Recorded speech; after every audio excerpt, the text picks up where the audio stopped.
लोगों ने total address, जो भी मेरा टोटल एड्रेस मतलब मार्केट है उसको टैम आपने कंसिडर किया था। अब कुछ अल्टरेशन हुआ है उसमें, कुछ चेंज हुआ है कि मेरा एड्रेसेबल मार्केट क्या है? Any inputs from anyone?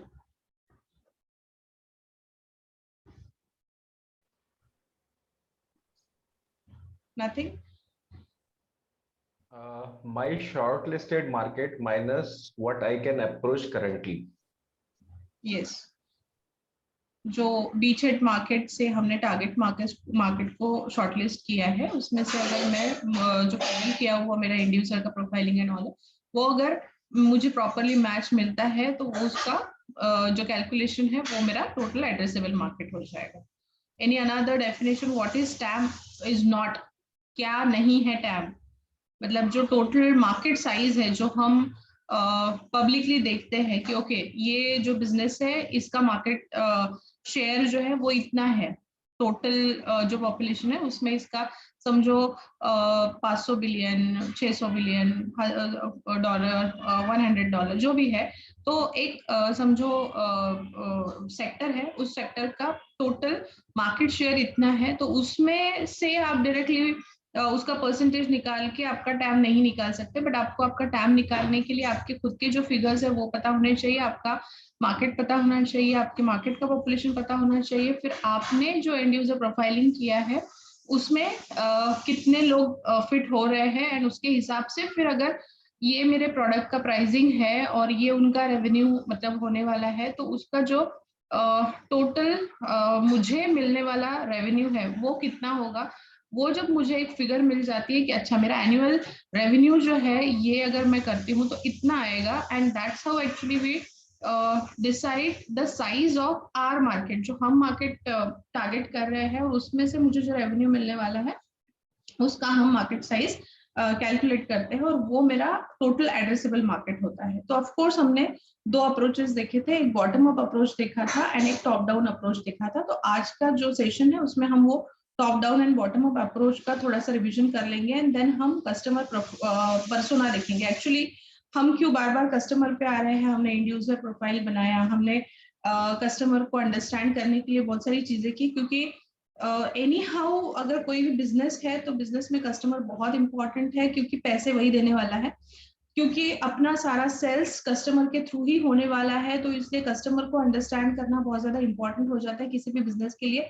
फिर एक बार कस्टमर का पर्सोना बन जाता है तो फिर प्रोडक्ट का डिजाइन कैसे होना चाहिए, प्रोडक्ट का प्राइसिंग कैसे होना चाहिए, पैकेजिंग कैसे होना चाहिए, उसकी लॉन्चिंग स्ट्रेटजीज क्या होनी चाहिए, मार्केटिंग स्ट्रेटजीज क्या होनी चाहिए, ये जो है वो सारी जो है वो नेक्स्ट चीजें आती है। लेकिन अगर एक बार मुझे प्रोफाइलिंग ठीक से हो गया कि अच्छा ये मेरा प्रोफाइलिंग है और इनको मुझे टारगेट करना है, तो उनका मेरा कंप्लीट स्टडी हो गया। अभी for example if you are a startup company and at the startup level you may have the team of 5-6 members. Now within that 5-6 member, whether if at all you are clear with the customer persona of for your product, this is what is the persona you have finalized, then and then only you could explain to them what kind of people actually you would like to approach, and in what way they should approach, and then only you could train your sales team actually to approach them in that way. So these are basic things. Once you understand, if you yourself is having some kind of doubts, then it will be difficult to actually manage your team, and it may there are some kind of issues may happen. If at all you could not guide your team properly, they may not give you that kind of result whatever you are expecting, and based on that again whatever success you are expecting in your business, that you could not achieve, because actually your team is not giving you that kind of results whichever you are expecting. But for that your own ideas needs to be very clear, and based on that only you will actually guide your all team members and everyone. So for that your homework needs to be very strong, and for that today we will actually finalize, we will actually do one customer persona, and based on that you will understand whatever 6-7 parameters we will give. Based on that you'll identify, okay, now this is what is my complete customer persona. So this is what is the customer profile I'm targeting to, and how to actually reach to them. What are the sources? Actually, how could I reach this particular profile? And if at all I'm reaching to them, how could I approach them, and what kind of strategy I should use to approach them? So all these things will get finalized and will get complete clarity. Got it? So let's start with yesterday's thing first, and then let's move on to customer persona. I'm sharing my screen with you all. Just confirm me if you could see it or not. Is it visible? Yes. Okay. Yes, we can see. Okay, thank you. So now today's topic is customer persona, and actually I was about to finish use case also, but use case I don't think it would be possible to finish today because then later on I added that 2 slides of TAM initially only. So yesterday whatever we were done somewhat faster, so we'll just try to understand TAM first, what are that top down and bottom up approach, and then we will move on to the customer persona. So let's move on with today's session. So yesterday's topic was total addressable market. Now in this, we have discussed 2 strategies, top-down approach and bottom-up approach. Now there is again one more strategy is there, that is value theory. So it's this image I have taken from Google itself. So let's see what they have given, because whatever we have done through our notes that we have yesterday seen, and I've also shared the lesson with you, so you can go through it. So here from the free sources, whatever I could get it. So let's discuss whatever they feel about it. So first, in top-down approach, they have written the easiest and the quickest method. So top-down मतलब हमको सबसे आसानी से कहाँ से मिलेगा? तो वो एक easy method होता है फाइंड आउट करने का कि अच्छा मेरा मार्केट मुझे कहाँ से मिलेगा, मेरे कस्टमर्स मुझे कहाँ से मिलेंगे.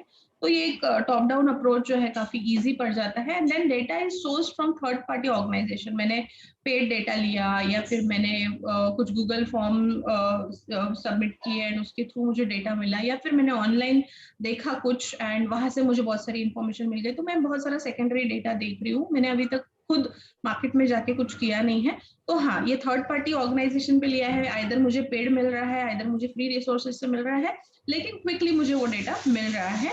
तो उसके थ्रू में मेरा जो स्ट्रेटेजी है या फिर मेरा अप्रोच है उसके लिए मैं रिसर्च कर रही हूँ. And the third thing is calculation based on demographic और जियोग्राफिक फिल्टर्स.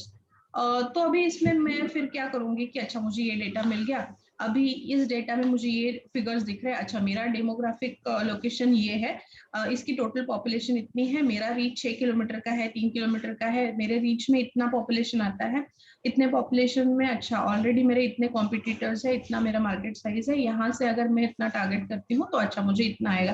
तो ये सब कुछ मैं क्या कर रही हूँ, मैं ऑलरेडी जो डेटा अवेलेबल है मेरे पास सेकेंडरी सोर्सेज से, वहां से मैं सारा कैलकुलेट कर रही हूँ. एंड फिर लास्ट पॉइंट है लिमिटेड एक्यूरेसी. तो इससे क्योंकि मुझे सेकेंडरी सोर्सेज से ये सारी चीजें पता चली है, तो उसमें एक्यूरेसी मुझे पता नहीं कि उन्होंने जो फिगर्स डाले हैं वो एक्यूरेट है या नहीं है, क्योंकि मैंने खुद उसको कहीं से चेक नहीं किया, रीचेक नहीं किया, मुझे नहीं पता है कि उसकी एक्यूरेसी लेवल कितनी है एंड ऑल. तो उसकी वजह से मेरा जो कैलकुलेटेड ये रहेगा, मतलब मैंने जो भी मार्केट प्लान किया है पता नहीं उसमें कितना एक्यूरेसी रहेगा, तो लिमिटेड एक्यूरेसी मिलेगा. तो ये टॉप डाउन अप्रोच है जो जनरली हम सेकेंडरी डेटा के बेस पे करते हैं. तो सारा ये थोड़ा सा क्विक है एंड ऑलरेडी रेडीमेड सारी चीजें हैं, और उसके बेसिस पे हमने तय किया कि अच्छा ये मेरा मार्केट साइज हो सकता है. That is what is top down approach. Now the second method is bottom up approach. यहाँ पे क्या होता है, हमने कल देखा था, प्राइमरी रिसर्च हम करते हैं, उसके बेसिस पे हम सब कुछ फाइनलाइज करते थे. इन्होंने क्या दिया है, द बेस्ट मेथड फॉर एसएमबीज और एंटरप्राइज, जो भी स्मॉल मीडियम साइज एंटरप्राइजेस है, बिजनेसेस है, उनके लिए ये जो मेथड है वो काफी इफेक्टिव मेथड है, बॉटम अप अप्रोच. यहाँ पे क्या होता है, data is source from first party research, यानी कि हमारी लैंग्वेज में हमने इसको प्राइमरी डेटा बोला है. हम खुद जाके कस्टमर से बात कर रहे हैं या फिर हम उनके प्रॉब्लम को समझ रहे हैं, उनकी एग्जैक्टली बर्निंग इश्यूज क्या है उसका हम अंडरस्टैंड करने की कोशिश कर रहे हैं. तो वहां से हमने वो खुद रिसर्च किया, तो ये हमारा प्राइमरी यानी कि फर्स्ट पार्टी रिसोर्स है. Then calculation based on analysis of current client base. अब मेरा जो करंट क्लाइंट बेस है उसके बेसिस पे मैं कुछ कैलकुलेशन निकाल रही हूँ, एंड यहाँ पे मुझे जो एक्यूरेसी मिलेगा, तो ये एक्यूरेसी मेरा बेटर होगा एज कम्पेयर टू मेरा टॉप डाउन अप्रोच. तो ये मेरे 2 काइंड के अप्रोच है, जहाँ पे एक मैं सेकेंडरी डेटा यूज करती हूँ, एक जगह पे मैं प्राइमरी डेटा यूज करती हूँ. अब ये एडिशनल उन्होंने ऐड किया है, that is value theory based approach. अब यहाँ पे क्या है, this is the best method for startups और scaleups. Data is sourced from customer insights and then calculation based on pricing estimates from potential buyers, and here again we will get limited accuracy। तो जितने भी मेरे customers हैं मैंने उनसे insights लिया मेरे एग्जिस्टिंग कस्टमर्स से, एंड फिर मैंने मेरा प्राइसिंग एस्टिमेट निकाला, फिर मेरे पोटेंशियल बायर कौन हो सकते हैं, मेरा एग्जिस्टिंग कस्टमर बेस कितना है, और मैं अभी मेरे एड्रेसेबल मार्केट में कैसे उसको प्लान कर सकती हूँ, टारगेट कर सकती हूँ। तो इस तरह से मैं पूरी चीजों का कैलकुलेशन करती हूँ। अगेन यहाँ से मुझे जो मिलेगा वो बहुत एक्यूरेट नहीं होगा, लेकिन हाँ मैं एक नियर बाय फिगर पे पहुंच सकती हूँ। तो फर्स्ट एंड थर्ड जो है वो मुझे एक्यूरेट टारगेट फिगर नहीं देगा, लेकिन फिर भी मैं उसके आसपास पहुंच सकती हूँ। लेकिन अगर बॉटम अप अप्रोच में आप जाते हैं तो उसमें आपको चांसेस है कि आप आपका जो एक्चुअल भी नहीं, मतलब एक्चुअल पे तो बाद में जब आप बिजनेस करोगे तो ही पता चलेगा कि एग्जैक्टली क्या हो रहा है, बट हाँ आपको एक बेटर आइडिया आ जाएगा कि अच्छा इतना रीच मेरा होगा तो इतना मेरा शेयर मुझे मिल सकता है और इतना मेरा बिजनेस हो सकता है, and that is what is my final result which is a better figure as compare to both of this approaches. तो ये टोटल टैम निकालने के 3 अप्रोचेस हैं, और एक मैंने फिगर डाला है इसमें टैम को कैलकुलेट करने के लिए। अभी ऑफ कोर्स हमने बॉटम अप अप्रोच में देखा कि क्या है, एड्रेसेबिलिटी है, fundamental understanding of the market है, and company specifies and non market specifics. तो यहाँ पे प्राइमरी रिसर्च हम कर रहे हैं, हम डायरेक्ट उनको एक्सेस है, मतलब कस्टमर हमें एक्सेस है, वो हमें एक्सेस है, मतलब वाइज वर्जा है, एंड ये मेरा फंडामेंटल प्राइमरी मार्केट है। तो यहाँ पे कंपनी के स्पेसिफिकेशंस, मार्केटिंग स्ट्रेटेजीज, ये सारी चीजें जो है वो प्रॉपर्ली मैं प्लान कर सकती हूँ क्योंकि मैं डायरेक्ट रीच में हूँ। एंड अगर मैं टॉप डाउन में जाती हूँ तो ये एक मैक्रो इकोनॉमी लेवल का अप्रोच है, जहाँ पे मुझे पेनिट्रेट कैसे करना है, मुझे किस तरह से कंपटीशन को एक्चुअली फेस करना है, ये सारी चीजें। तो कॉम्पिटिटिवनेस एंड पेनिट्रेशन उसके बाद आता है, एक बार मैं इकोनॉमी को अंडरस्टैंड करती हूँ और उसके बाद फिर एड्रेसेबिलिटी आती है। तो ये जो है पहले मैं एड्रेस करती हूँ, उसके बाद फिर मैं पेनिट्रेट करती हूँ, और उसके बाद फिर मैं इकोनॉमिक इसमें आती हूँ। तो ये इस तरह से ऊपर जा रहा है, एंड यहाँ पे पहले मैं एड्रेस करती हूँ, उसके बाद मैं मार्केट को अंडरस्टैंड करती हूँ, उसके बाद फिर मैं स्पेसिफिकेशन पे आती हूँ। तो ये इस तरह से जाता है। तो अगर अलग अलग वे से हम top down and bottom up approach को देखें तो इस तरह से हमें पता चलेगा कि अच्छा ये मेरा टोटल एड्रेसेबल मार्केट है।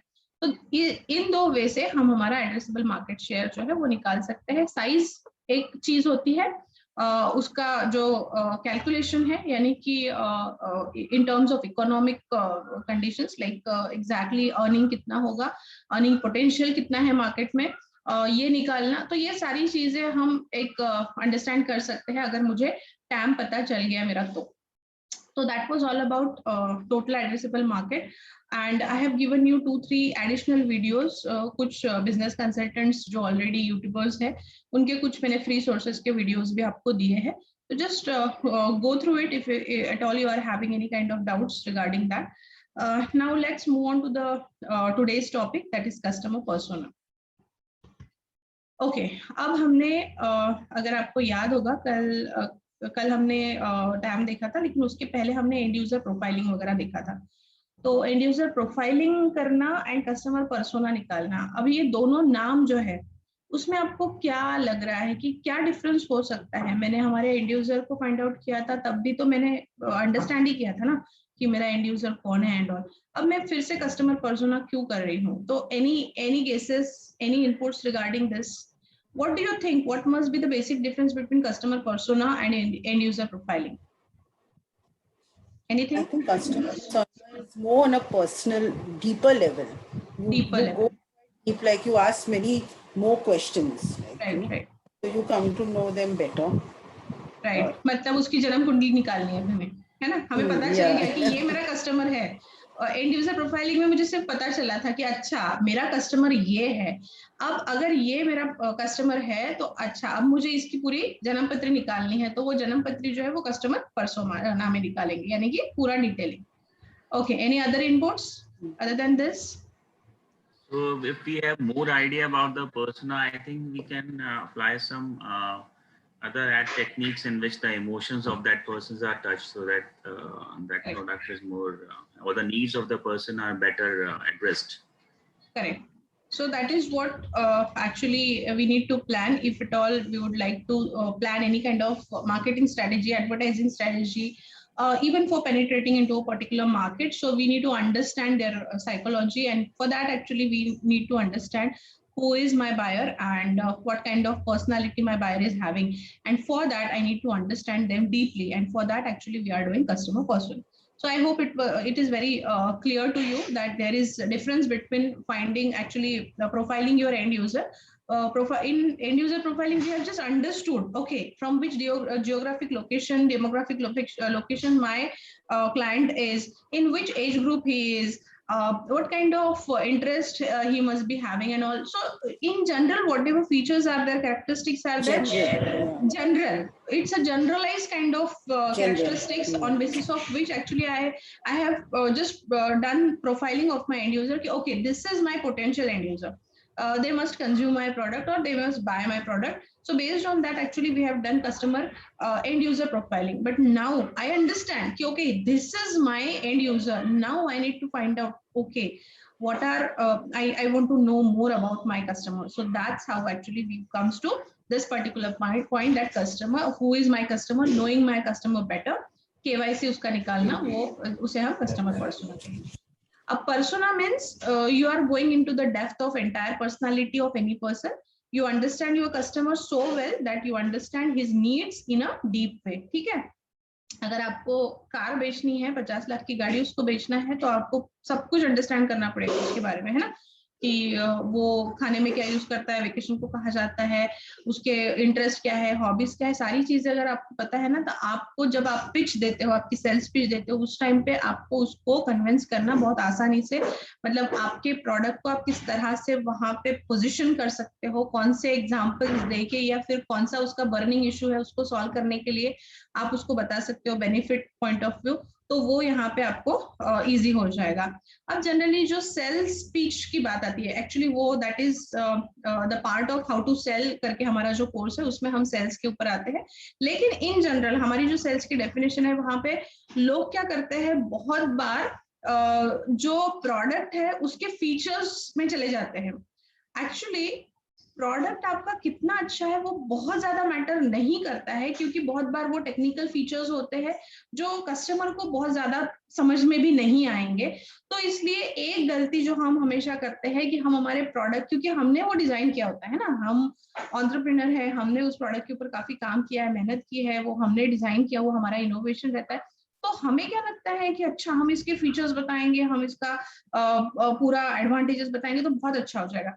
लेकिन एक्चुअली ये यहाँ पे सेल्स मार खा जाता है, वो गलती हो जाती है. सेल्स तब नहीं होगा जब आप आपके प्रोडक्ट कितना अच्छा है वो बताएंगे. सेल्स तब होगा जब पहले आप पर्सन, जो भी आपका क्लाइंट है, आपका कस्टमर है, उसकी बर्निंग प्रॉब्लम्स क्या है, उसके इश्यूज क्या है, उसको अंडरस्टैंड करेंगे और उसके बेसिस पे आपका जो प्रोडक्ट है उसके फीचर्स को या फिर उसके बेनिफिट्स को आपको अलाइन करना पड़ेगा. अब समझो मोबाइल बेचने वाली आपकी कंपनी है एंड एक पर्सन आपके पास आता है, वो बोलता है मोबाइल की बैटरी खत्म हो जाती है ना तो दिमाग का दही हो जाता है. मतलब वो उसका प्रॉब्लम क्या है, उसके फोन की बैटरी ज्यादा टाइम तक चलनी चाहिए, या फिर उसका जो प्रीवियस फोन था उसकी बैटरी का प्रॉब्लम था, उसकी वजह से उसे बहुत परेशानी हुई है.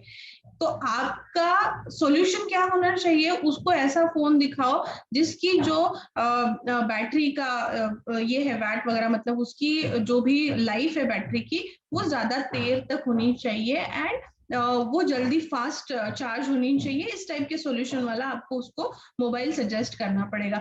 यानी कि आपने अगर बोला कि नहीं मुझे तो ये कंपनी जो है वो मुझे ज्यादा कमीशन देती है तो मैं उसको वो पिच करूं, लेकिन उसमें अगर आप आपका फायदा देखने जाओगे तो फिर वो कस्टमर आपके हाथ से निकल जाएगा, क्योंकि आप वो मांग रहे हैं ए और आप दे रहे हो बी.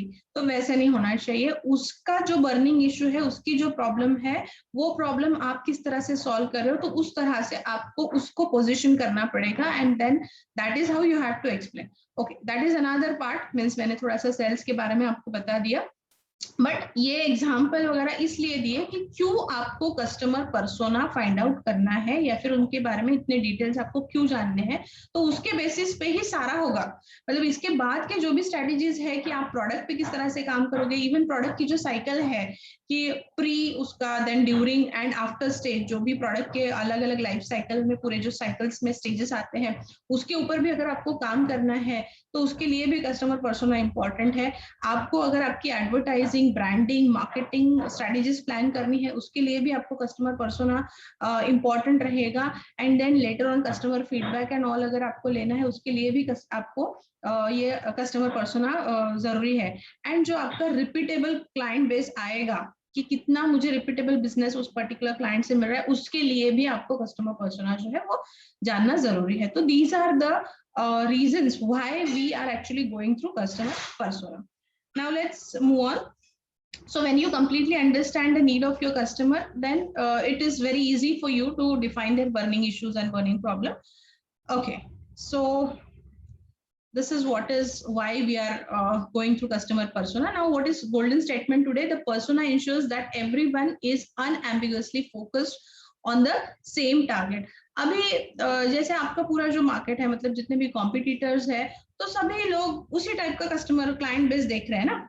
तो अगर वो भी वही कर रहे हैं, आप भी वही कर रहे हैं, तो ऑफ कोर्स बिजनेस किसको मिलेगा? जो पहले से मार्केट में है वही ज्यादा बिजनेस कर पाएगा, क्योंकि लोग उसको ऑलरेडी जानते हैं। आप जब नए आओगे मार्केट में तो आपको कुछ तो अलग करना पड़ेगा, कुछ तो नया करना पड़ेगा, जिसकी वजह से ऑलरेडी वो जो ब्रांड को यूज कर रहा है वो स्विच हो जाए आपके ब्रांड पे एंड वो उसको आप सॉल्यूशन दे पाओ। तो उसके लिए आपको कस्टमर्स को अंडरस्टैंड करना बहुत जरूरी है। तो आपका टारगेट ऑडियंस आप फाइंड आउट कर पाओगे एंड उन तक प्रॉपर्ली रीच कर पाओगे। अब हमने ये ऑलरेडी देख लिया कि what is the difference between user, whatever end user profiling we have done, what is customer persona. तो यहाँ पे दिया है कुछ differences. The end user profile is a profile of your target customer. Persona is much deeper than this end user profile. Persona includes all the deep information about the customer. And persona studies in the depth of target customer. जो मेरा target customer है उसका in-depth study अगर मैं करती हूँ तो that is customer persona. इसको मुझे प्रॉपरली सेट करने को टाइम नहीं मिला, तो आप देख लो अभी। I know how to design the presentation, but I don't have that much time, तो मैंने ऐसे ही कॉपी पेस्ट कर लिया है। अभी इसके जो 4 स्टेजेस है उसके 2 स्टेजेस जो है वो यहाँ पे देखेंगे। सो क्रिएट अ पर्सोना डेफिनेशन पहला स्टेज है। पहले उसकी डेफिनेशन आपको क्रिएट करना पड़ेगा। तो डेफिनेशन क्रिएट करने के लिए आपको आपकी टीम के साथ बैठना पड़ेगा, टीम को ब्रेनस्टॉर्म करना पड़ेगा टीम के साथ बैठ के कि अच्छा वो डायरेक्टली बात करते हैं ना, तो फिर अगर उनके दिमाग में भी कुछ आइडिया है, आप आपके प्रोडक्ट को डिफाइन करो, आप आपका एंड यूजर प्रोफाइलिंग जो किया है उसको उनके सामने प्रेजेंट करो, उसके बाद उनके जो इनपुट्स है उसको लो एंड उसके बेसिस पे आप फाइंड आउट करो। अब बहुत बार ऐसे होता है कुछ एंटरप्रेन्योर्स जो है इसके ऊपर बहुत ज्यादा टाइम स्पेंड कर देते हैं, इतना ज्यादा टाइम स्पेंड कर देते हैं कि फिर मतलब डिले हो जाता है प्रोडक्ट के ऊपर वगैरह काम करने के लिए। अभी ये जो 24 स्टेजेस है, ऑफकोर्स आपको सारे स्टेजेस से जाना है, लेकिन हर स्टेज का एक लिमिटेड टाइम आपको देना है, क्योंकि इसमें जितना डिटेल में जाएंगे तो फिर वो तो बहुत बड़ा स्टडी है, लेकिन आपको एक सैंपल साइज लेके उतने ही लोगों पे काम करना है, क्योंकि पॉपुलेशन इतना ज्यादा है। फिर अगर आप एक एक कस्टमर का पर्सोना निकालते बैठोगे तो that will be very difficult. तो पोटेंशियल जो भी आपको लगते हैं उतना आप एक साइज डिफाइन करो, आइडेंटिफाई करो। तो 8 से 9 वीक अगर आपने उससे ज्यादा टाइम डाला उसके ऊपर तो वो बहुत ज्यादा हो जाएगा। प्लान इट एज मतलब लिमिटेशन होने चाहिए, उस उतने लिमिटेड पीरियड में ही आप उसको करो। उसमें बहुत डिटेलिंग में जाने की बहुत ज्यादा जरूरत नहीं है। हाँ डिटेल में जाओ आप, लेकिन बहुत अंदर डेप्थ में भी जाने की जरूरत नहीं है। तो एक 2 महीने अगर आप उस पर स्पेंड करना चाहते हो दैट इज फाइन, बट उससे ज्यादा का टाइम आपको उसमें स्पेंड नहीं करना है। तो ये दूसरा पॉइंट उन्होंने दिया है कि बहुत ज्यादा उस पर अंदर जाने की जरूरत नहीं है, एक प्रॉपर टाइम उस पर स्पेंड करो एंड एक फाइनलाइज कर लो कि अच्छा ये मेरा फाइनल कस्टमर पर्सोना है।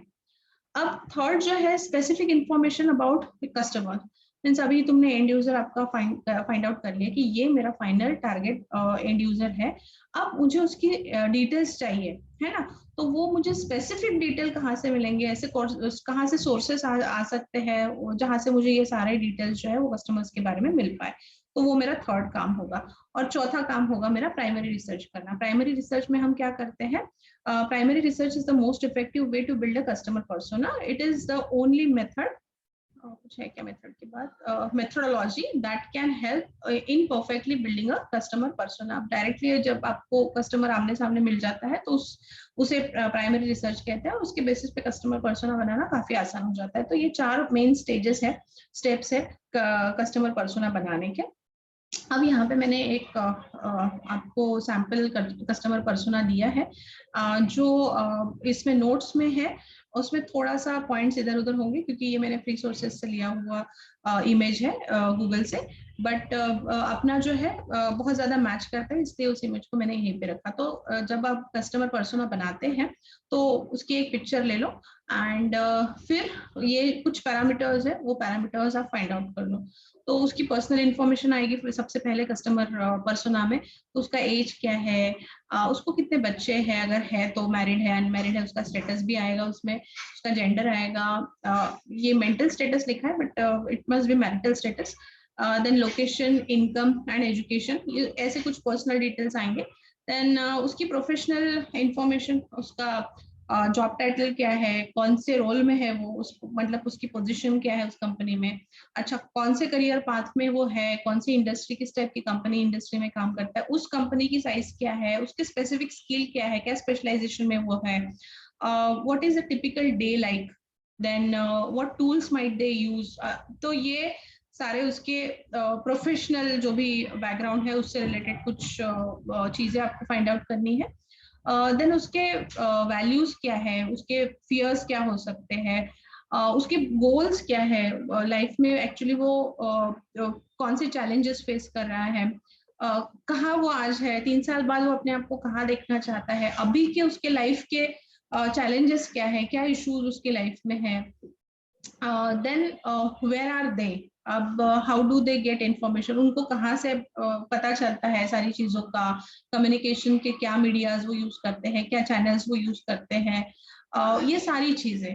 And negative info is their customer you don't want to difficult. ऐसे अगर कुछ है नेगेटिव इन्फॉर्मेशन, मतलब ऐसे कस्टमर जो आपको नहीं चाहिए, मतलब वो अगर आपके इसमें आए, वो आपके कस्टमर बने तो आपको प्रॉब्लम हो जाएगी। ऐसे अगर लोग हैं जिनको आप टारगेट कर रहे हो तो वो कैसे फाइंड आउट करें, तो वो उसका भी आपको एक कस्टमर प्रोफाइल में निकालना पड़ेगा।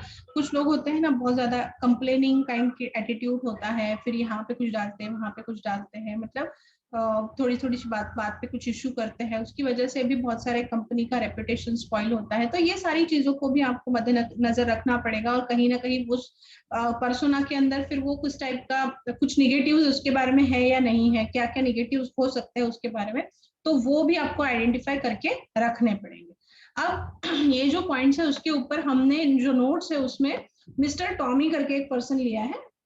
एंड ये टॉमी जो है ये एक अकाउंटेंट है, फिर उसकी एक गर्लफ्रेंड है, फिर उसके पास 2 पपीज है, डॉगीज। फिर ये जो है वो उसके लाइफ के गोल क्या है, वो अकाउंटेंट से सीनियर मैनेजर बनना चाहता है, तो उसके ऐसे कुछ गोल्स है। फिर वो कौन से अपार्टमेंट पे रहता है, किस टाइप की उसकी लाइफस्टाइल है, तो ये सारी चीजें जो है हमने उसमें पूरे प्रोफाइलिंग किया हुआ है। मिस्टर टॉमी का आप प्रोफाइलिंग देख लेना, मैं जब नोट्स शेयर करूंगी। तो ये जो पैरामीटर्स है उस पैरामीटर्स के बेसिस पे हमने पूरा उसका कस्टमर पर्सोना निकाला हुआ है, ठीक है। तो उसमें अगर आपको मतलब ये हमने अभी थोड़ा सा मैं फास्ट ही गई क्योंकि बहुत ज्यादा भी हमने ऑलरेडी डिस्कस कर लिए, इसके बहुत सारे पॉइंट्स हमने ऑलरेडी डिस्कस कर लिए, तो हर एक पॉइंट को और रिपीटेशन में नहीं जाना चाहती हूँ मैं, इसलिए मैंने थोड़ा सा फास्ट लिया ये। लेकिन अगर नोट्स में आप जाओगे तो आपको हर एक इसका पूरा एक एक पैराग्राफ लिखा हुआ है, एंड उस पैराग्राफ में उसका पूरा डिटेलिंग इन्फॉर्मेशन दिया हुआ है। तो छोटा सा ही है, बहुत बड़ा नहीं है लेसन, तो आप एक बार गो थ्रू कर लेना। एंड उसमें अगर आपको कहीं पे भी कुछ लगता है, प्रोफाइलिंग भी किया है फाइनली जैसे मैंने बताया अभी, तो वो पर्सन का पूरा अंडरस्टैंडिंग हो जाएगा कि अच्छा इसके इंटरेस्ट ये है, हॉबीज ये है, इस टाइप का इसका बिहेवियर है। यस, कोई कुछ पूछना, any queries? Okay. So I just wanted to ask, like, how many customers would you need to do like this very in-depth profiling? Suppose you're just starting out, so because this way a lot of time it takes to Right. talk to each person and get. I read the तो notes. Initially आपको 10 के निकालने हैं जो आपको समझो आपको अभी आपका फर्स्ट पेइंग क्लाइंट ढूंढना है, ठीक है।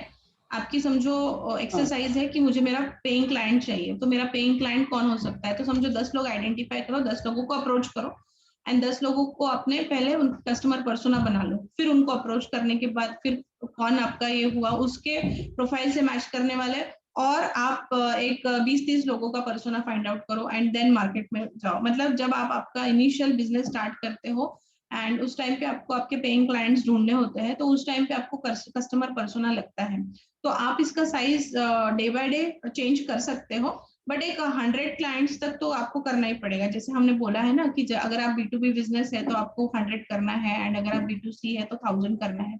तो वैसे तो आपको अगर 1000 करते हैं, ऑफ कोर्स उसके लिए काफी बड़ा स्पैन रहेगा आपके पास, उसको आपको 1-2 दिन में नहीं करना है, बट धीरे धीरे अगर आप 10-10 कस्टमर को अगर करते हैं तो वो भी आपका बहुत अच्छा होमवर्क हो जाएगा एंड उतने कस्टमर पर्सोना के बेसिस पे फिर आपका फाइनल आउटपुट आपको मिलेगा कि अच्छा अभी मुझे ये जो मार्केट है बस इस टाइप के होमोजेनस मार्केट में मुझे जाना है, कंप्लीटली पेनिट्रेट होना है, इस तरह से पेनिट्रेट होना है कि वहां पे सिर्फ आप छाए रहो और कोई ब्रांड वहां पे ना है।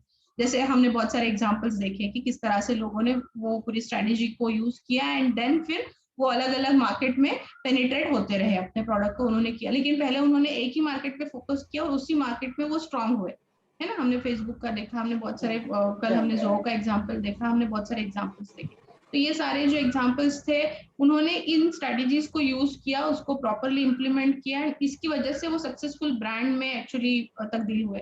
तो वो जो पूरी प्रोसेस है उस प्रोसेस को ऑफ कोर्स एक टाइम देना ही पड़ेगा आपको, लेकिन अभी 1000 बहुत बड़ा फिगर आपको दिखता है, लेकिन जब आप थोड़ा थोड़ा करोगे तो फिर वो ऑटोमेटिकली होता जाएगा। लेकिन 10 से आप शुरुआत करो, 10-10 लोगों पे एंड देन फिर उसको उनको पिच करना साइमल्टेनियसली। अगर समझो आपके 5 मेंबर्स है, 5 मेंबर में एक एंड यूजर प्रोफाइलिंग कर रहा है, एक कस्टमर पर्सोना बना रहा है, एक आपकी सेल्स टीम है जो आप कस्टमर्स को अप्रोच करना शुरू कर रहे हैं, तो इस तरह टीम में आपका काम शुरू हो जाएगा। वो हर चीज आपको सिर्फ ये जो पैरामीटर्स है इसको फाइनल करके देना है एंड बाकी काम जो है वो आपकी टीम को देना है। अगर इनिशियली आपके पास टीम नहीं है तो आप 10, 20, 100 लोगों तक आप खुद करो एंड देन एक बार आपका बिजनेस आना शुरू हो जाए देन आप ये डेलीगेशन करना शुरू करो आपकी टीम को, ये सारे जो काम है वो।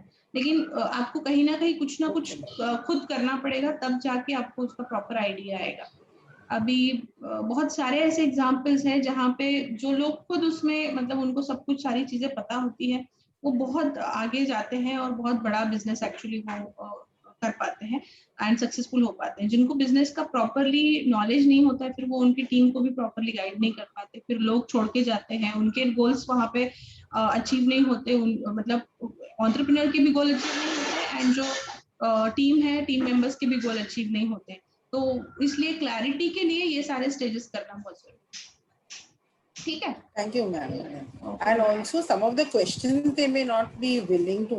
I went through yesterday customer persona, you had sent it, so I read about this and all. So sometimes some customers may not be willing to answer certain questions.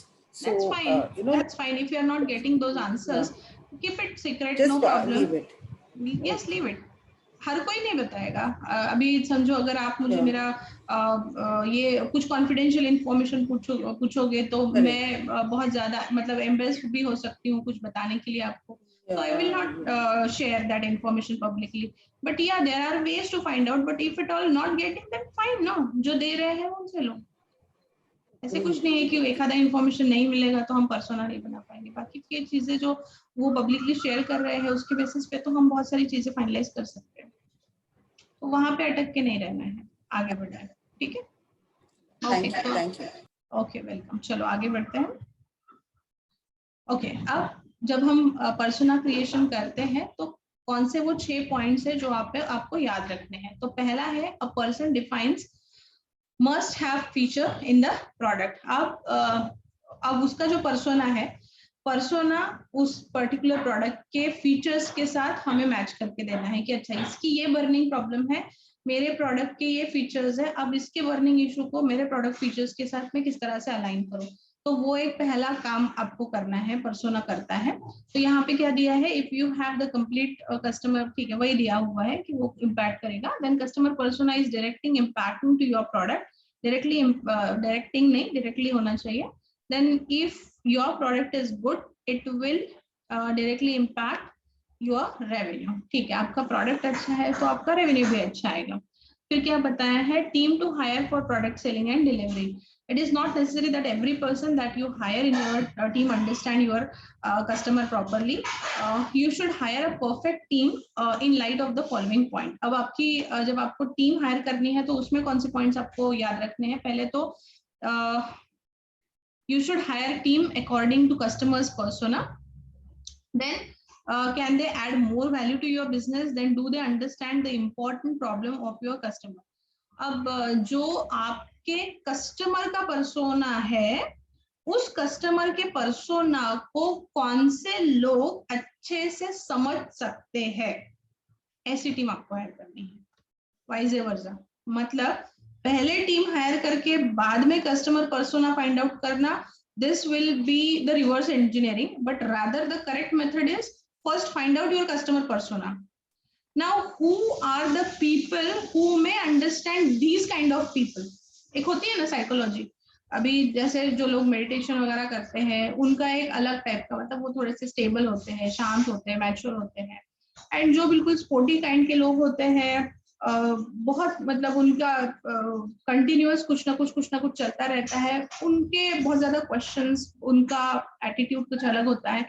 तो कौन से ऑडियंस के लिए किस टाइप का man power मुझे लेना है, किस टाइप के लोगों को मुझे हायर करना है, वो भी मुझे अंडरस्टैंड करना बहुत ज्यादा जरूरी है। तो ये सारी चीजें, मतलब जब मैं हायरिंग करूंगी तो उस टाइम पे अगर मेरा कस्टमर पर्सोना रेडी है तो that will be very effective for me also, that okay, now these kind of people I need to hire so that they'll understand these kind of people. Getting my point? अगर वो बहुत ज्यादा technical लोग हैं तो फिर उनका mindset किस टाइप का होता है, उनका एटीट्यूड कैसे होता है, तो उनको हैंडल करने के लिए मुझे कौन से किस टाइप के लोग लगेंगे। अगर मेरा जो क्लाइंट बेस है वो अगर इस लेवल का बहुत रिच, बहुत ही एक लग्जरियस लाइफ जो जीते हैं, उनको मुझे कुछ लाविश प्रोडक्ट अगर मेरा है तो उस टाइप का मुझे ये इनको मार्केट को अंडरस्टैंड करने के लिए मुझे कौन से लोग हायर करने पड़ेंगे। अभी समझो मैंने बहुत ही नीडी लोग लेके मैंने कंपनी में ये किया, लेकिन जो उनकी लाइफस्टाइल है वो बिल्कुल अलग रहेगी एंड जिनको मैं टारगेट कर रही हूँ वो बिल्कुल अलग रहेंगे। उनका और इनका कुछ भी कनेक्शन नहीं रहेगा ना, तो ये कम्युनिकेशन जब करेंगे ना तो वो क्लैशेस, कन्फ्लिक्ट्स आएंगे। तो अगर वो क्लैशेस, कन्फ्लिक्ट्स आपको आज सॉल्व करना है तो उसके लिए आपको अंडरस्टैंड करना पड़ेगा कि मुझे जो लोग हायर करने हैं उनका एटीट्यूड कैसा है, वो एक्चुअली कौन सा लाइफस्टाइल, किस टाइप का लाइफस्टाइल जीते हैं। तो ये भी आपको कहीं ना कहीं अंडरस्टैंड करने की जरूरत है। अगर आपका कस्टमर पर्सोना रेडी है तो फिर हायरिंग करना भी आपके लिए इजी हो जाएगा, क्योंकि उससे ही मैच करता हुआ आपको ये हायरिंग करना है।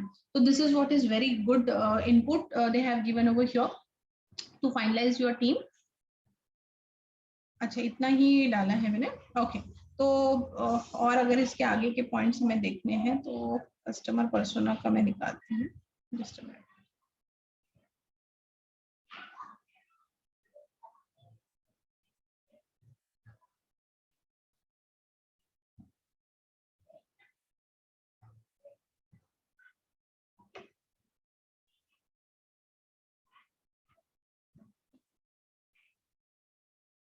My screen is visible to all, no? अच्छा, अभी ये okay, thank you. Mister Tommy का जो है, मैंने आपको बताया था ना एग्जाम्पल कि मिस्टर टॉमी का हमने प्रोफाइल करके देखा है। तो ये जो है इसका बैकग्राउंड है, इसका कहाँ से क्वालिफिकेशन हुआ है, अभी ये कौन सी पोजीशन पे काम कर रहा है, और पर्सनल लाइफ में इसकी एक गर्लफ्रेंड है, इसके पास 2 पपीज है। डेमोग्राफिक में अच्छा ये मेल है, 34 इयर्स ओल्ड है। इसका इनकम जो है इतना है, एंड उसका जो एड्रेस है वो ये है। तो कौन से टाइप के एरिया में वो रहता है एंड ऑल। अभी इसका जो गोल है, उसका एम्बिशन है कि उसको 3 से 5 साल में सीनियर अकाउंटेंट बनना है, ठीक है। सैलरी आज जो है उससे उसको इस सैलरी पे जाना है। एंड नेटवर्किंग वो बहुत अग्रेसिवली करता है और उसको प्रोफेशनल कॉन्टैक्ट जो उसके बिल्ड करने हैं अच्छे से। फिर उसको एक्सरसाइज करना, रनिंग करना पसंद है, वो कुछ गेम्स वगैरह, गेम शोज वगैरह देखता है, टीवी सीरीज देखता है, उसके कुछ फेवरेट फूड्स आपको फाइंड आउट करने पड़ेंगे, उसके कुछ वैकेशंस, मतलब वो भी पता चल जाता है एक्चुअली वो कौन से फूड को ऑर्डर करते हैं एंड ऑल, वो सारी डिटेल्स आपको मिल जाती है। आजकल बहुत सारी मतलब ये सब करके देने वाली कंपनीज आपको मिलेगी, आपको खुद ये करने की जरूरत नहीं है।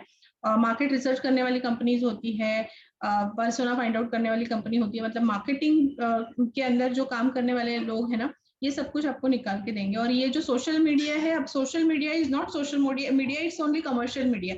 जो कुछ भी हो रहा है ना, ये सिर्फ हम जो दिखता है एक्चुअली वो उनका बिजनेस है ही नहीं, उनका बिजनेस कुछ और ही है, वो एक्चुअली आपको फॉलो कर रहे हैं।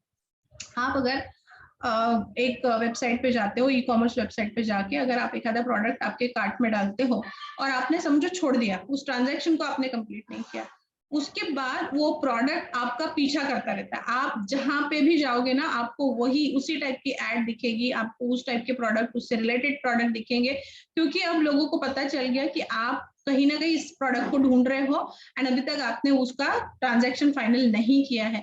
मतलब लोगों को इतने डिटेल, अब वो तो बहुत सिक्योर होता है ना, जो ट्रांजैक्शन आप करते हो किसी इसमें जाते हो तो वो तो बहुत सिक्योर ट्रांजैक्शन है, फिर भी लोगों को पता चल जाता है। तो आईफोन की एड आपने देखी होगी कि वो किस तरह से just mind your own business करके वो एड है ना आईफोन की अभी आती है, तो किस तरह से ये सारे एप्स जो है, अलग अलग एप्स हर बार आपका डेटा लेते हैं ना, इवन आपके कॉन्टेक्ट्स को भी वो एक्सेस कर लेते हैं। जब आपके फोन में वो घुसते हैं तो आपका पूरे फोन का मीडिया भी ले लेते हैं, आपके कॉन्टेक्ट्स भी ले लेते हैं, आपका ईमेल का डेटा भी ले लेते हैं, आपका भी डेटा वो चुराते हैं। आपका तो खुद का डेटा लेते ही है, लेकिन आपका जो नेटवर्क है उस नेटवर्क को भी वो कैप्चर करते हैं। तो we are not safe actually, we have actually, मतलब कंटिन्यूअसली लोगों की निगाहें आपके ऊपर है, इस तरह से हम घिरे हुए हैं। हमें लगता है कि हमने तो सोशल मीडिया देखा, लेकिन हम सोशल मीडिया देखते हैं लेकिन साइमल्टेनियसली हम किसी ऐप को डाउनलोड करते हैं, सडनली अपना पूरा डेटा उनके पास चला जाता है, हमारा जो खुद का नेटवर्क है वो भी उनको मिल जाता है, मतलब बहुत सारी चीजें हैं। तो okay, that is another thing, but हाँ ये सब कुछ आपको रेडीमेड करके मिलेगा, that is not a challenge और बिग इशू। फिर उसके मिस्टर टॉमी के खुद के क्या चैलेंज है, उसके लाइफ में ऐसी कुछ चीजें हैं क्या कि जिसके लिए वो स्ट्रगल कर रहा है एंड ऑल। तो अच्छा क्या है, want to have a more modern website but isn't the final decision maker, मतलब उसको लगता है कि वेबसाइट और अच्छी होनी चाहिए लेकिन वो डिसीजन नहीं ले पा रहे क्योंकि वो किसी और के लिए काम कर रहे हैं। Then struggle with being seen as young guys in the office and being taken as less seriously as a result। अच्छा कहीं ना कहीं उसको ऐसा है कि लोग उसको सीरियसली नहीं लेते, तो अच्छा वो उसके कुछ चैलेंजेस है, उसके लाइफ के पर्सनल चैलेंजेस है, मतलब उसका अपने प्रोडक्ट के साथ हो सकता है कुछ भी ताल्लुक ना हो, लेकिन हाँ मैं जब कस्टमर पर्सनल फाइंड आउट कर रही हूँ तो मुझे उस कस्टमर की और डिटेल चाहिए, तो मुझे समझ में आ रहा है कि अच्छा उसको कौन से चैलेंजेस, कौन से स्ट्रगल से वो फेस कर रहा है कहीं ना कहीं। देन कॉमन ऑब्जेक्शंस क्या हो सकते हैं, तो these objections from common life where he doesn't want to participate in common objection, you should try to understand the subconscious mind of your customer in depth. For example, common objection of Mr. Tommy technologies are as follows। ठीक है, तो इसके कुछ common objections क्या है। I love the idea of a new website but my boss will never go for it, he doesn't see the value of new technology। है ना, वो हमेशा सजेस्ट करता है उसके बॉस को कि देखो बॉस, टेक्नोलॉजी इतनी आगे बढ़ रही है, हमारी वेबसाइट बहुत ही ज्यादा आउटडेटेड है, आपने जो है वेबसाइट अच्छी होनी चाहिए, वो बताता है लेकिन उसके ऊपर कोई गौर नहीं करता है। Then I would love to get started on a new website, but I don't think I can get by inform my boss and he never takes my idea seriously। तो ये उसके कुछ challenges है, छोटे छोटे हैं लेकिन है उसके लिए वो challenges है। और उसके लिए बड़ा fear क्या है कि okay, getting a job and not advancing up the corporate ladder as quickly as he would like to, then that is again a problem। वो उसको ladder जैसे cross करना है वैसे अगर वो नहीं हो रहा है, उसको promotions नहीं मिल रहे हैं, उसका salary नहीं बढ़ रहा है, तो उसके लिए वो भी एक biggest fear है। Then economic recession mean he'll never be able to retire and life passing too quickly। ये उसके कुछ fears है, उसको लगता है, मतलब हर एक किसी के कुछ ना कुछ fears होते हैं, तो ये उसके challenges है, उसके fears है। अच्छा तो ये हमने एक प्रोफाइलिंग भी देख लिया। अभी हमने ये 6 पॉइंट स्टार्ट किए थे, 2 पॉइंट्स हमने उसमें पीपीटी में ऑलरेडी डिस्कस कर लिए हैं, अभी हम डायरेक्टली थर्ड पॉइंट पे जाएंगे।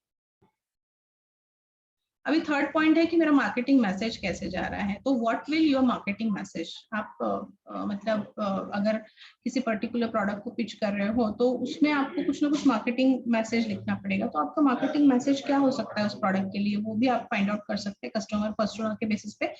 अब ऐसे बहुत सारे एग्जांपल्स आपको मिलेंगे कि सेम प्रोडक्ट है, एक टाइप के कस्टमर्स को उसकी एड जो है वो एक वे से दिखती है, दूसरे टाइप के कस्टमर को उसकी एड दूसरे वे से दिखती है। एक डेमोग्राफी में वही ब्रांड किसी और तरह से प्रोजेक्ट करता है, दूसरे डेमोग्राफी में किसी और तरह से प्रोजेक्ट करता है। तो मार्केटिंग मैसेजेस चेंज होते हैं, मार्केटिंग इमेजेस जो है वो चेंज होते हैं।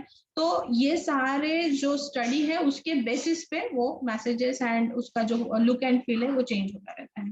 तो ये थर्ड पॉइंट आपको ध्यान में रखना है। Then how customer will get call toward your marketing, तो उसमें बहुत सारा थ्योरी दिया है, पॉइंट्स देखते हैं इसमें कुछ है क्या। You will come to know about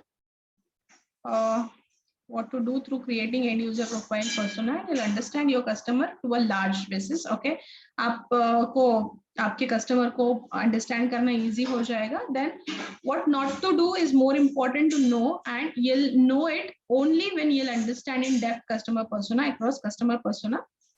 Okay, ठीक है, ये बहुत ज्यादा थ्योरी पार्ट है, इसको थोड़ा सा स्किप करते हैं. That's it. 6 पॉइंट्स, उन्होंने पूरे 6 पॉइंट्स नहीं दिए हैं, एक साथ इसी के अंदर शायद दिए हुए हैं वो सारे पॉइंट्स. एक बार पढ़ लेना, वही सारी चीजें हैं, रिपीटेशन में आ रही है, हमने ऑलरेडी सब कुछ डिस्कस कर लिया है.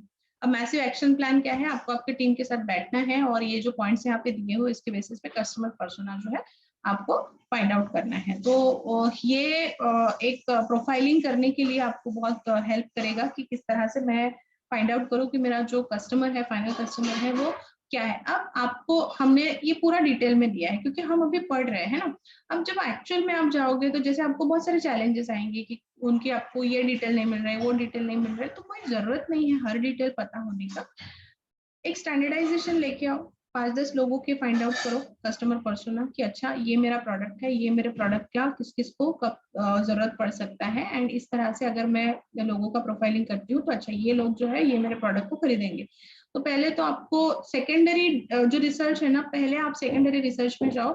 ये प्राइमरी रिसर्च में काफी टाइम लगता है, हालांकि प्राइमरी रिसर्च में आपको एक्यूरेसी मिलती है, लेकिन आपको अभी एटलीस्ट अब हमको ये पहले तो पता भी नहीं था, अभी हमें ये चीज सारी चीजें पता चली है कि अच्छा बिजनेस निकालना है, मुझे बिजनेस करना है, तो मुझे ये सारी चीजें पता होनी चाहिए.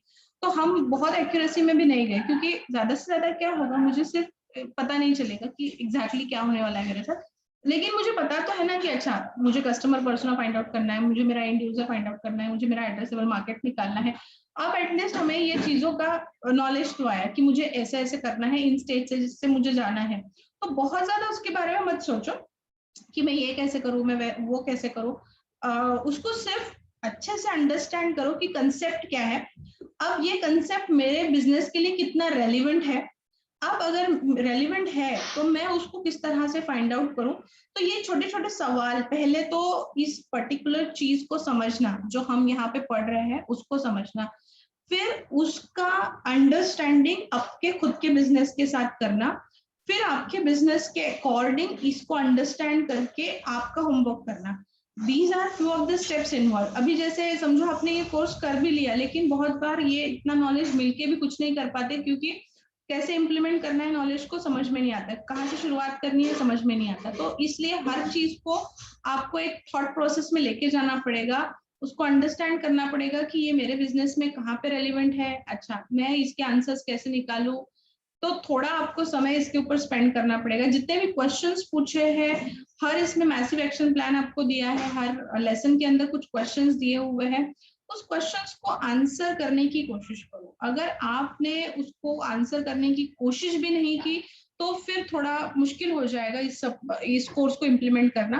बट अगर आपको रियली आप चाहते हैं कि ये कोर्स आप इम्प्लीमेंट करें एंड आपका बिजनेस जो है वो सक्सेसफुल स्टार्टअप हो, तो उसके लिए आपको ये जो स्टेजेस है उसके थ्रू जाना पड़ेगा, उसको अच्छे से अंडरस्टैंड करना पड़ेगा. ठीक है, तो आज अभी यूज केस नहीं हो पाएगा ऑफ कोर्स क्योंकि 5 ही मिनट बाकी है. But if you are having any doubts and queries please let me know. 5 minutes we'll have question answer session. Anyone wants to ask anything? Otherwise we'll conclude today's session. किसी को कुछ पूछना है customer persona के बारे में, time के बारे में? एंड यूजर प्रोफाइलिंग के बारे में तो पूछ सकते हैं। होमवर्क कर रहे हो आप लोग? आज का मैसिव एक्शन प्लान है, आपको आपके टीम के साथ बैठना है। अगर टीम नहीं है तो आप खुद ब्रेनस्टॉर्म करेंगे, ब्रेनस्टॉर्म करके जो पॉइंट्स दिए हुए हैं उस पॉइंट्स के आंसर्स निकालने की कोशिश करेंगे। एक आधा आप एक टेस्ट ले लो, टेस्ट इन द सेंस कि अच्छा ये XYZ मेरा कस्टमर है समझो, तो उसका पूरा कस्टमर पर्सोना फाइंड आउट करने की कोशिश करो। आपकी फैमिली मेंबर, कलीग, फ्रेंड्स में से एक किसी को भी आप ये करके ले सकते हो, डेमो करके ले सकते हो, और उसका आप कस्टमर पर्सोना फाइंड आउट करने की कोशिश करो। क्योंकि अगर आप 2-4 लोगों का अच्छे से कस्टमर पर्सोना फाइंड आउट करने लग गए तो फिर आपको आसान हो जाएगा, और फिर आपकी एक उसमें भी प्रोसेस बन जाएगी कि किस तरह से मुझे पर्सोना डेवलप करना है। तो पहले अपने ही लोगों से शुरुआत करो कि अगर मुझे इसका कस्टमर पर्सोना बनाना है, समझो अभी आप अगर स्पाउस हो तो हस्बैंड का कस्टमर पर्सोना फाइंड आउट करने की कोशिश करो कि अच्छा इनके लाइफ के गोल्स क्या है, किस टाइप के प्रोडक्ट्स ये यूज करते हैं, कौन से ब्रांड्स यूज करते हैं, इनके हॉबीज क्या है, इंटरेस्ट क्या है, फाइंड आउट करने की कोशिश करो ना, है ना। तो यहाँ से आपको फिर आइडिया मिल जाएगी। फ्रेंड्स में, कलीग्स में, जिन लोग को आप ऑलरेडी जानते हो, वहां से कस्टमर पर्सोना फाइंड आउट करने की कोशिश करो। क्योंकि एक बार आपने वो हैबिचुअल हो गया कि अच्छा ऐसे करते हैं, तो then it will be very easy once you have done it for 4-5 people, then for actually guiding your team it will be very easy for you.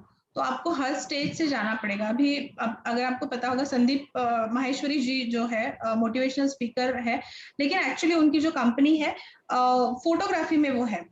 तो वो क्या करते हैं, जो अभी हम जो इमेजेस लेते हैं ना, तो बहुत बारी हम फ्री इमेजेस यूज करते हैं, लेकिन जो प्रॉपर ब्रोशर डिजाइन करते हैं, जो बड़े कंपनीज होते हैं, उनको वो इमेजेस जो है वो फीचर्ड इमेजेस लगती है, जिसको हम प्रीमियम कहते हैं। तो प्रीमियम इमेजेस वो प्रोवाइड करते हैं, तो उसके लिए जो प्रॉपर फोटोशूट होता है ना, उसकी उनकी कंपनी है, तो वो पूरे फोटो वगैरह उनकी कंपनी से मिलते हैं।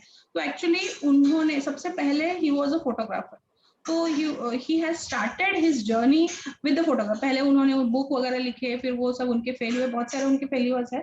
लेकिन ये एग्जांपल मैं क्यों बता रही हूँ, क्योंकि हर एंटरप्रेन्योर जो है उसको अगर डिटेल में पता है उस पर्टिकुलर बिजनेस की हर बार का ही अगर उसे पता है, तो फिर उसको सक्सेस लैडर पे पहुंचना आसान हो जाएगा।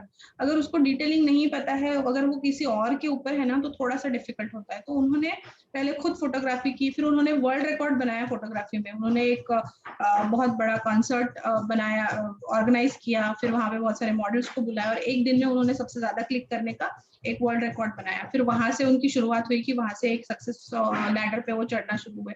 फिर उन्होंने वो कंपनी निकाली, एंड अब वो कंपनी में एक्चुअली वो खुद फोटोग्राफी नहीं करते, मॉडलिंग नहीं करते, मॉडल्स कोर्स दूसरे रहते हैं, लेकिन पहले वो उन्होंने खुद मॉडलिंग भी किया है, उन्होंने फोटोग्राफी भी किया है, and then actually he has established his business.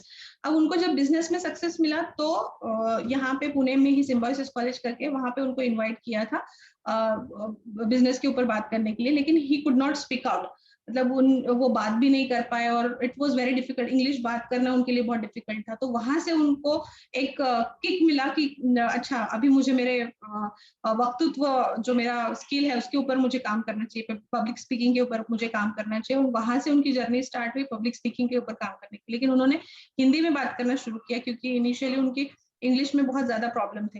तो वहां से फिर उनकी मोटिवेशनल स्पीकर की जर्नी स्टार्ट हुई। he has got that kick from one college institute, और जहाँ पे उनको बुलाया गया था उनके बिजनेस की सक्सेस स्टोरी शेयर करने के लिए। तो कहाँ से भी कौन सी किक मिल सकती है, एंड आप कहाँ से कहाँ जा सकते हो। तो my best wishes to all of you, you all should become very successful people, and आपका बिजनेस बहुत अच्छा ग्रो करे, और आप बहुत बहुत बहुत सक्सेस की ऊंचाई पे पहुंचो। तो आज यहाँ पे हमारा सेशन कंक्लूड करते हैं। Thank you very much. Thank you. Thanks a lot. Thank you. चलो, बाय।